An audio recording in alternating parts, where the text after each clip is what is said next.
we're talking about Elon was saying that he would need 9 fuel stops to get to the moon. Correct. First, he said it's a historical and technological anomaly, meaning out of place according to logical progression of technology. And then he said, with a taller rocket than the Saturn V, he's going to take at least minimum 8 fuel trips to go to the moon. And Can you find out where he said that, Steve? Well, yeah, and then we're actually going to show a NASA scientist saying it may take even more than that. Okay. So first of all, let's listen to this clip. So basically, Kelly Smith misspoke, got in trouble. He said the technology to go through the radiation has not been invented yet. We must solve these challenges before we send people through this region of space.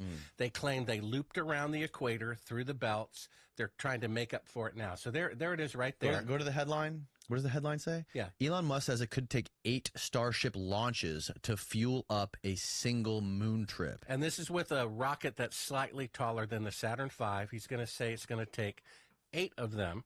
If you want to zoom in, Steve, real quick. I also want to read the first part of this. Delivering astronauts to the moon is no easy feat, and it requires a disgusting amount of rocket fuel to pull it off. With its fuel tanks filled to the brim, NASA's Saturn V rockets weighed in at 6.5 million pounds. During the Apollo missions almost half a century ago, it managed to burn up to 20 tons of rocket fuel every second. Fast forward several decades, and SpaceX CEO Elon Musk is trying to achieve similar greatness with the space company's Starship rocket. This time, it's going to take a lot of refueling to get there.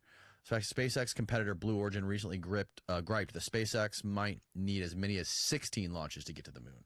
Holy crap. Right. So Von Braun, and this is in my book, Moon Man, at my website, he said originally to go to the moon and one rocket is impossible. We're going to show a clip of that in just a second. And the minimum you could do would be 3 rockets, each weighing 800,000 tons, being taller than the Empire State Building. The Saturn V only weighed 2,500 tons instead of 800,000 tons times 3. So that's a difference of 32,000% times 3.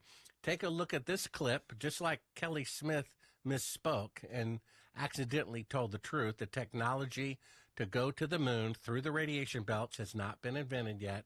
Here's an astronaut saying the best we can do with 50 years better technology is orbit the Earth, and we hope to go to the moon eventually. We'll take a listen.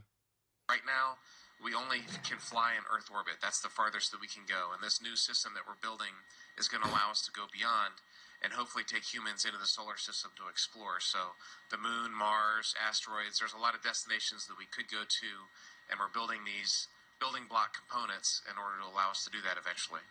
Yeah, he just said they hope to go to the moon eventually.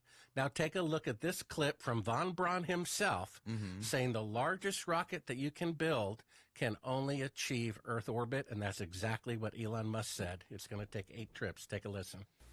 Here to reveal a plan for a trip around the moon is the chief of the guided missile development at the United States Army's Redstone Arsenal, Dr. Werner von Braun. A voyage around the moon must be made in 2 phases. A rocket ship taking off from the Earth's surface will use almost all the fuel it can carry just to attain a speed great enough to balance the pull of gravity. Unpowered, it will then keep circling the Earth in an orbit outside of the atmosphere. This is the first phase. However, if we can refuel the ship in this orbit with fuel brought up by cargo rocket ships, it can set out on the second phase, the trip around the moon and back.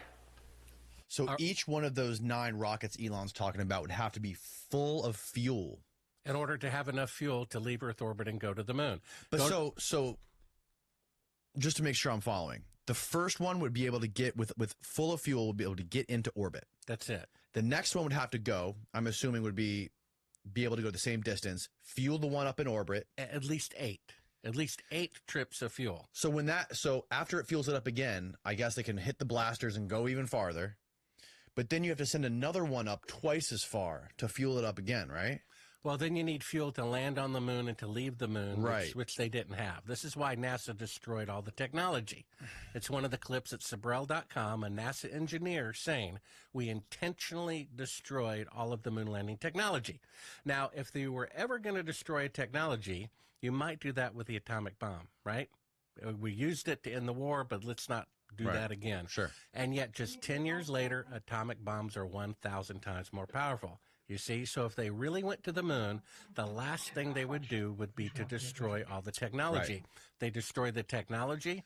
They destroyed the telemetry data where the rocket really was. They destroyed all of the original videotapes, which you would never do if you really went, but that's exactly what you would do if you were faking it. So that's actually incidental proof that they faked it as well. Now look at And this. who specifically said that it was all destroyed?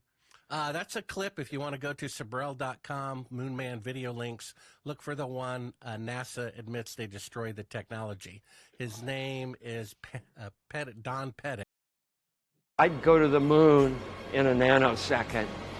The problem is we don't have the technology to do that anymore. We used to, but we destroyed that technology, and it's a painful process to build it back. And how much did it cost to put the In today's dollars, $250 billion. $250 billion? Yeah, so you can imagine, would Bill Gates spend $250 billion making the first AI?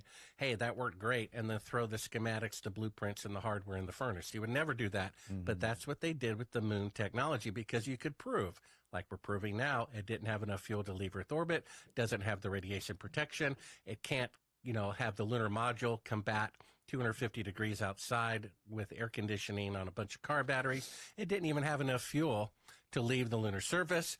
It was only 2 aluminum foil thickness in the spacecraft. Would you even get into a spacecraft that was the thickness of 2 pieces of aluminum foil, where your elbow or your knee or your finger I thought could it was. accidentally go? I thought it was an eighth of an inch.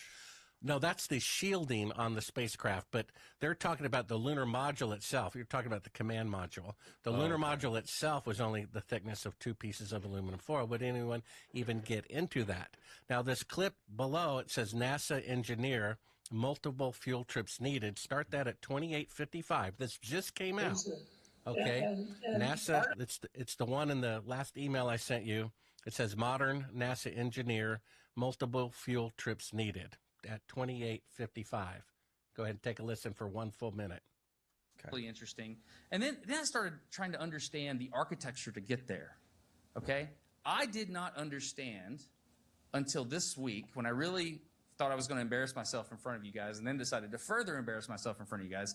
I didn't realize that in order to get the human lander to the moon, we have to launch a bunch of additional rockets to tank up in low Earth orbit. I didn't know that. And I'm like, well, how many rockets do we have to do that with? And they're like, 6. And then I start, because I know people, I start calling people. I was like, dude, really, how many rockets is it? They're like, well, boil off. And okay, so I was like, some people are like, well, it's looking like 8. I was like, 8 rockets? We have to fire 8 rockets to fire 1 rocket to the moon? And then they're like, I mean, that's what they're saying, but it's probably more like 12. Really? And then I was like, I'm an engineer. I know how to do this stuff. So I started to account for like nominal schedule slip and boil off, and this is how many rockets it's going to take to fuel up that thing to get it to the moon. So you can pause there. If you had any So he questions. said he did the math. It's going to take up to 24 rockets taller than the Saturn V to go to the moon. You see that? This is why they destroyed all the schematics, the blueprints, and everything in the attempt to cover up the fact that it's technologically impossible to go to the moon with the Saturn V rocket, which he just proved. That you saw the Saturn V was smaller than Elon Musk's rocket, and it's going to take 24 rockets taller than the Saturn V to have enough fuel to go to the moon. Are we convinced yet?